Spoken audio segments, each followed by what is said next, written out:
qu'est-ce qui t'a amené à faire Artifici?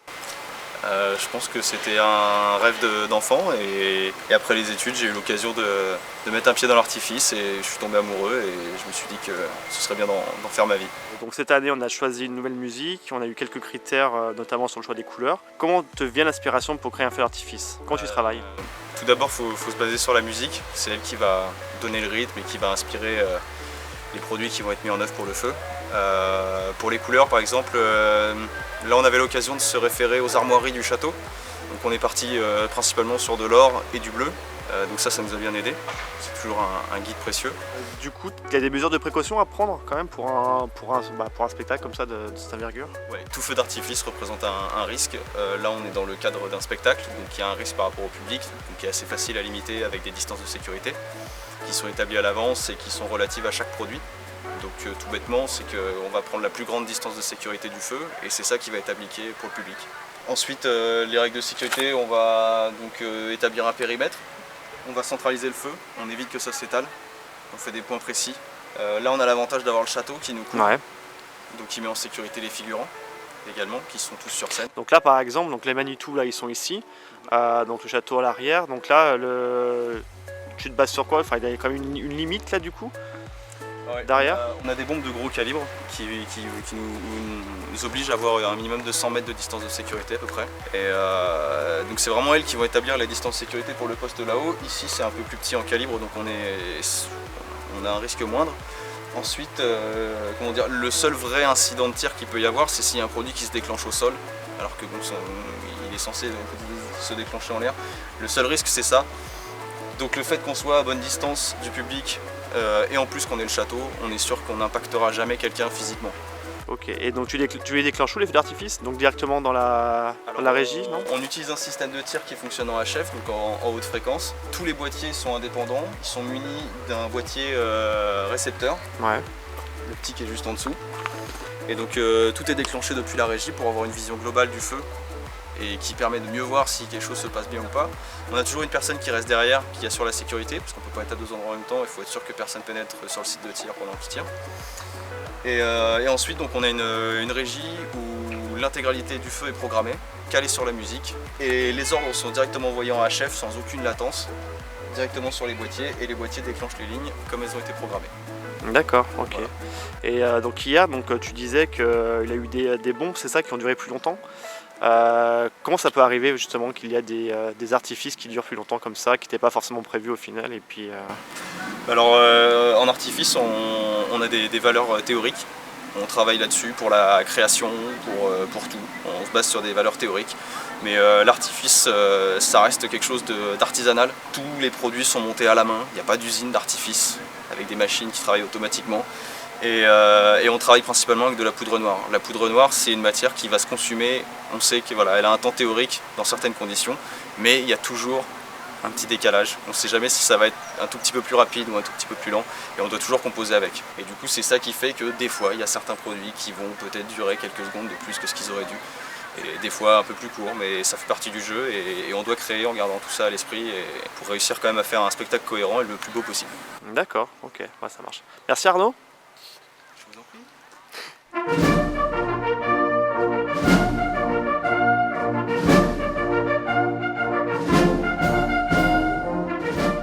Alors Jean, un petit mot sur l'harmonie de la Saint-Nazaire? Nous sommes à notre troisième sortie ici, D'accord. depuis début septembre. Nous avons également fait la veillée de Notre-Dame de Lorette, D'accord. l'Arc de Triomphe et les Champs-Élysées à Paris récemment, au mois d'avril. Et c'est la troisième année que nous venons jouer Pour suivre le guide. famille du chasseur. D'accord, ça marche. Voilà. Combien de temps l'harmonie a été créée? L'harmonie L'harmonie d'Abelin, ça fait combien de temps qu'elle a été créée? au président, D'accord. C'est quoi, 140, 140 ans. 140 ans. à peu près. D'accord, 147 ans, je dirais. d'accord. Alors Gérard, justement, comment vous êtes préparé donc l'harmonie pour suivre le guide ce soir Alors et puis les autres années? la préparation est relativement rapide puisque c'est déjà la troisième ou la quatrième édition à laquelle nous participons. Ah, d'accord. Et nous avons fait une répétition à la fin des vacances du mois d'août, donc la semaine passée, en compagnie de l'harmonie d'Aubigny, puisque cette année, exceptionnellement, pour la première fois, nous jouons les deux harmonies ensemble. D'accord. Et donc nous appliquons le programme qui nous est demandé par les organisateurs. D'accord. Donc c'est Sylvain donc, qui vous a donc donné une liste de Jérémy, d'accord. Donc Clarinette Volca, Sambre-et-Meuse, d'accord. Auprès de ma blonde et la Marseillaise. D'accord. Donc c'est des C'est relativement simple, hormis, c'est pour ça qu'on a fait une répétition pour Clarinette Ouais. Volca. donc c'est des morceaux que vous avez l'habitude de jouer. Nous jouons régulièrement lors de nos prestations. D'accord, ça marche. Constance, comment tu es venue à jouer de cet instrument justement? Quel instrument tu joues déjà dans la l'harmonie? clarinette. D'accord. C'est un peu symbolique parce que la clarinette est passée dans les mains de mon père. Et D'accord. Et c'est vraiment l'instrument que je préfère. D'accord. Et Céline, donc si tu devais jouer d'un autre instrument que ce que tu as actuellement, ce serait lequel? Actuellement, je fais du saxophone, mais je me suis mise aussi un petit peu à la clarinette. D'accord. Ma préférence reste le saxophone.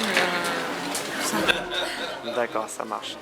Et bon, une petite question générale. En quelques mots, qu'est-ce que la musique pour vous?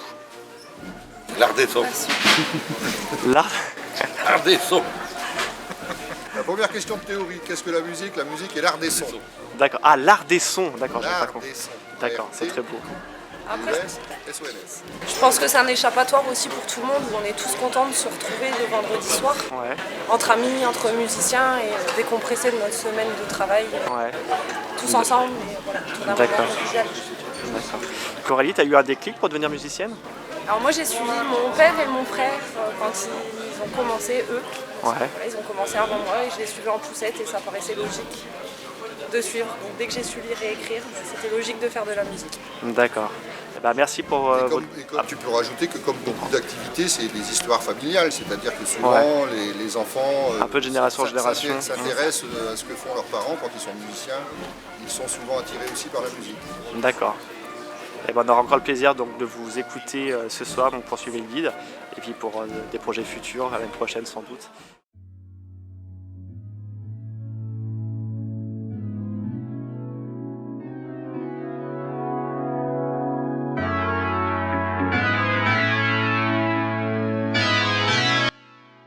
Alors Pierre Maureen de One Evans, donc vous êtes le technicien de Suivez le Guide. Hein. Comment tu organises le spectacle? Comment tu travailles?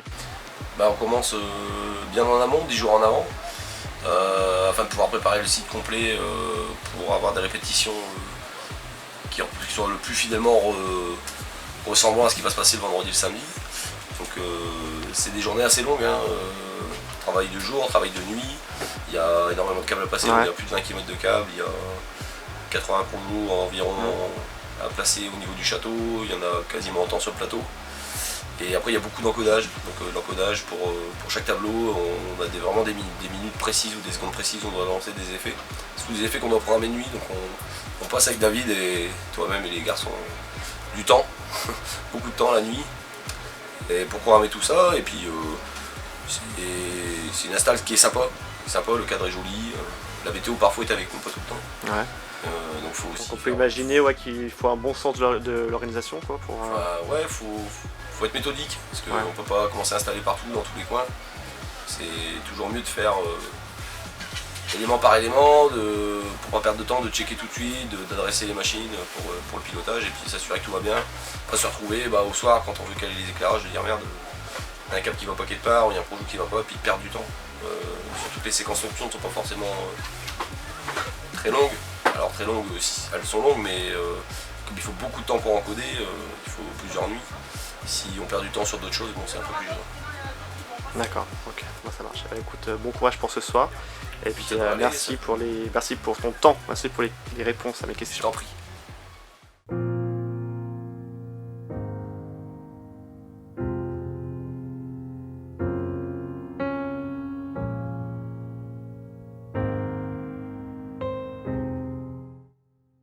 Alors, comment la danse est entrée dans votre vie? C'est quoi la danse pour vous?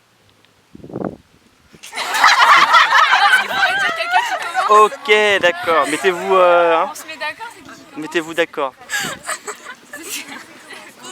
C'est Alors moi perso, j'ai pas commencé par la danse, j'ai fait de la gymnastique rythmique au début. D'accord. Et puis après, j'ai dérivé doucement par la danse en allant dans un club avec des copines. Et puis finalement, j'ai fait mon choix. D'accord. Vous avez eu des modèles dans votre enfance, non, qui vous a... Que, voilà, c'est grâce à des modèles peut-être, je sais pas, Peter Gala, des choses comme ça Non, ma mère. Ta mère Aussi, ouais. Beyoncé. Et quelle est la sensation, est-ce que vous pouvez nous décrire la sensation que vous ressentez en dansant? On est bien. Ouais. On peut s'exprimer librement. Carrément cool. On est maquillés, on est beau. La merde. Alors là, donc pour Villers, donc comment s'est déroulé les répétitions avec David? Sous quelle fréquence vous avez répété? Donc il me semble que c'était les mardis et les vendredis. Ouais, c'était bien, mais il faisait chaud. On en tombait en À peu près 30 heures de travail? Ouais. D'accord. Et comme ça, on s'est décoré. Et quelle chorégraphie du spectacle vous préférez? La révolution. D'accord, donc un peu de tout. Au